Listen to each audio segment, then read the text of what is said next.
Chapter 1. The Betrayal. The Illusion versus Reality Moment. Picture this. You finally have her.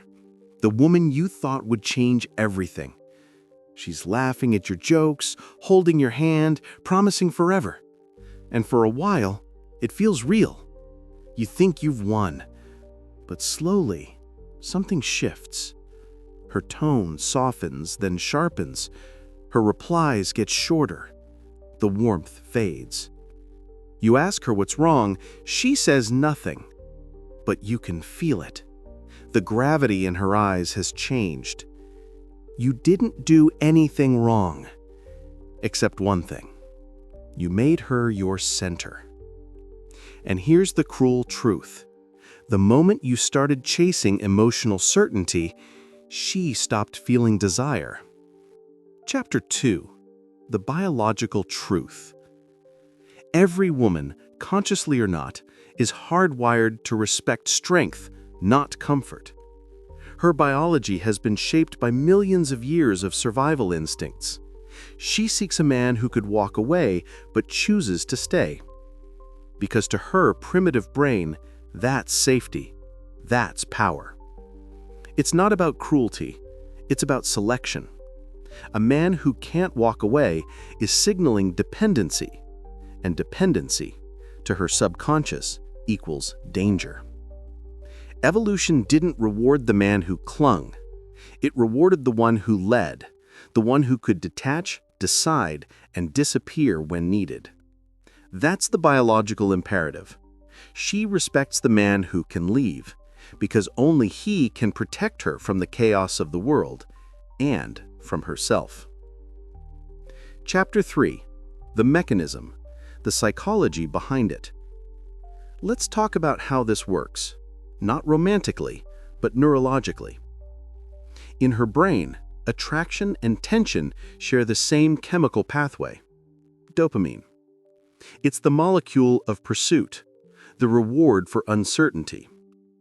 When you're unpredictable, her brain floods with anticipation. When you become available 24/7, dopamine dies. Her emotional chemistry flatlines. That's why she tests you, not to break you, but to feel you, to reignite that spark of unpredictability her biology craves.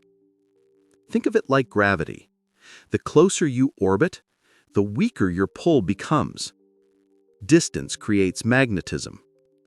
So when you stop chasing, something shifts in her brain. The tension returns. She starts wondering again. And that curiosity, that emotional uncertainty, is what reignites desire.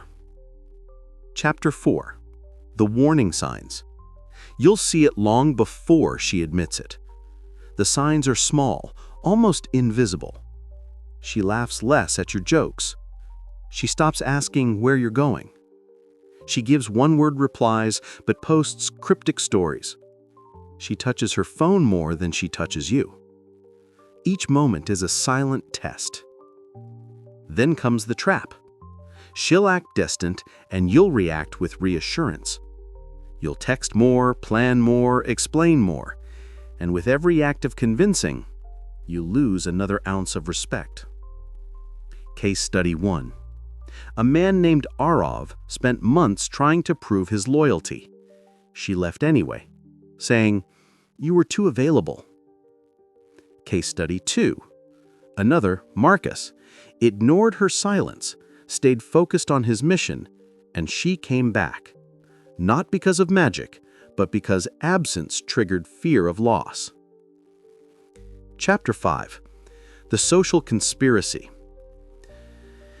They told you to open up, to be vulnerable, to show her your emotions. They lied.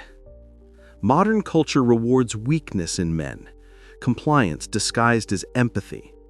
Movies, influencers, and therapists all whisper the same poison.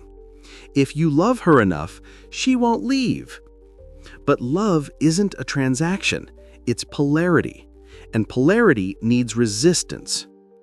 They've trained men to be emotionally submissive, so they're easier to control. A man addicted to approval will never rebel. He'll apologize for his masculinity and call it growth.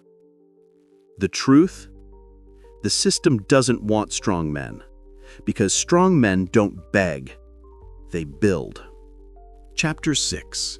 The Inevitable Collapse. It always ends the same way. You give everything.